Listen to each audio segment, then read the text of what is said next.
Hi, it's Congresswoman Jan Schakowsky. I'm back with my plans and pans for the week. Just wanted you to know that it turns out that a friend of mine from grammar school, high school, college, I've known her all my life, Gail Rovnick, is the one who came up with the suggestion. She liked plans and pans because it rhymes with Jan. So thank you, Gail. Just a little personal story. Meantime, I wanted to talk to you a bit about the coronavirus. The CDC, Centers for Disease Control, just came out with a study that found, to no surprise, that low-income communities, that where we have poverty, the coronavirus thrives. And I just wanted to read you one of the findings from that study. It says that poverty, crowded housing, and other community attributes associated with social vulnerability increase a community's risk for adverse health outcomes during and following a public health event. Well, we're certainly in a public health event right now. And despite what the President of the United States said in the debate and at every rally that he has, that we're turning the corner, that we're okay. Well, we're not okay. And I just wanted to give you one fact, even about Illinois, that on Thursday, Illinois set a new record, 4,942 new cases in one day. We're not unique, that's for sure. That we are seeing spikes all over the country, more and more states that are heading into the red zone or in the red zone because of the increase in numbers. And we're seeing Mayor Lightfoot and Governor Pritzker beginning to talk about different strategies for reducing that may deal with restaurants and bars, etc., in certain places in the state and in the city of Chicago. And of course, we don't want to be more confined, but we have got to get to a point where we crush this virus and take the actions that are absolutely needed. And we're certainly not there yet. I also wanted to talk to you about the relief package. We know that negotiations are still going on. Nancy Pelosi, who is a fantastic negotiator, has made progress when it comes to Secretary Mnuchin and even the White House. The president has said go big or go home, but Mitch McConnell has made it very clear. He announced to his Republican conference that he told the President of the United States that we should not do anything before the election.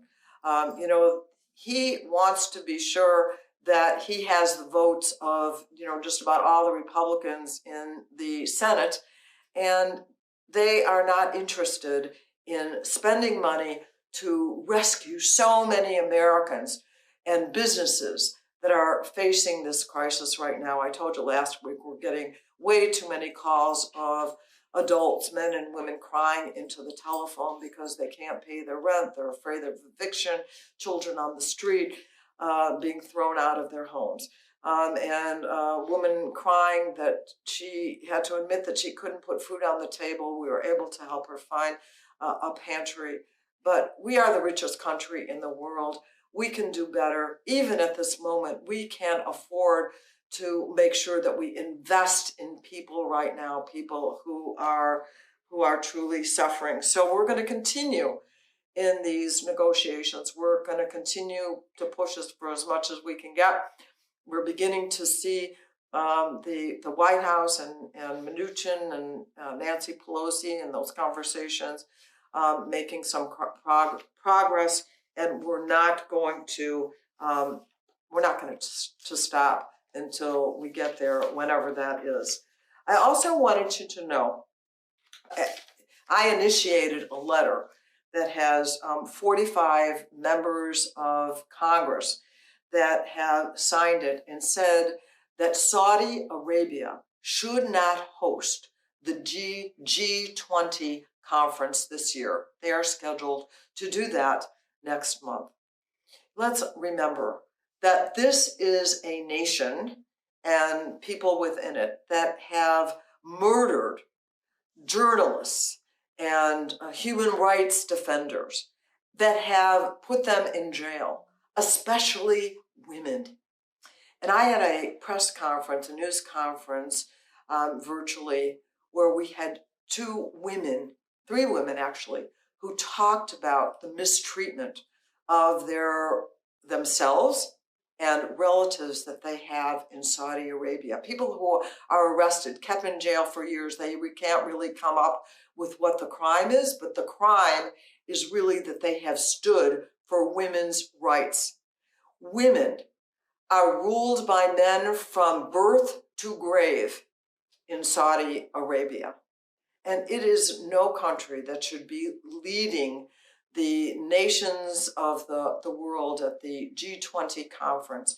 And so I have sent that letter with the 45 signatures to the Secretary of State and said, we would like the United States of America to withdraw its participation in as long as the G20 is led by Saudi Arabia.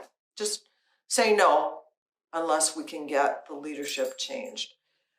I wanted to talk to you about Amy Coney Barrett, who has now been the vote came out of the committee. The Democrats boycotted, and normally that would mean that the vote could not be taken. But, when you have the majority, as the Republicans do, and since you'll do anything to have your way, they changed the rules, and so voted her confirmation out of committee. There will be another vote coming up this week, maybe Monday, I don't know the exact date, that will send that confirmation. I assume that the Democrats won't show up for that either, but they will likely have the votes. We're continuing. And people around the country, constituents of senators who are prepared to vote, are calling them and saying, do not vote for her confirmation. So, we're going to continue to fight that. And as I've said before, that's what the Republicans are doing. What they're doing is they are packing the court. They are the ones that wouldn't let Barack Obama, with a year left, to have his nominee on the Supreme Court. And never before in history, when an election is actually ongoing, has there been to change leadership in this country, potentially and hopefully, that they're having a vote on a nominee to the Supreme Court.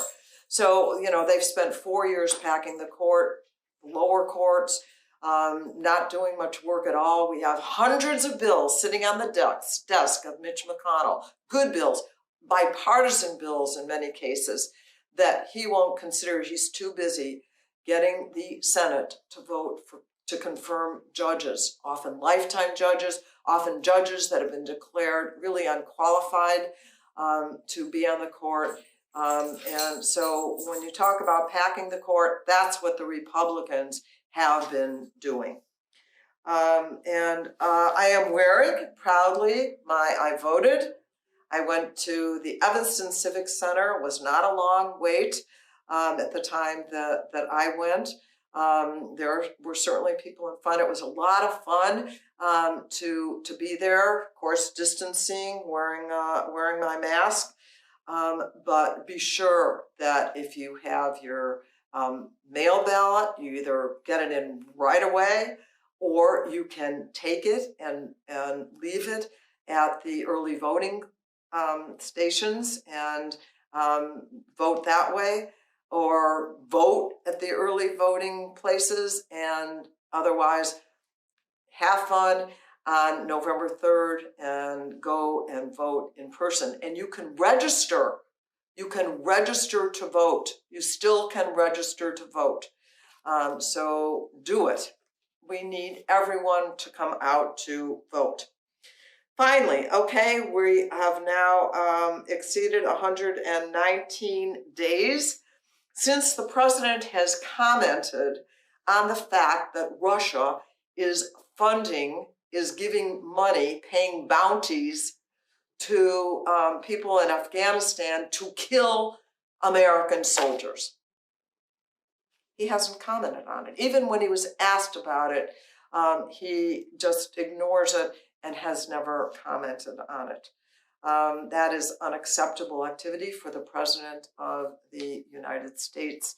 And so that's really the end of my plans and pans. Be sure and go out to vote. Make sure that your vote is in there so that everybody can be counted. Thank you so much. We'll see you next week. Thank you for watching my video. Make sure you subscribe to my YouTube channel and follow me on Instagram, Twitter, and Facebook, where my handle is @Jan Schakowsky.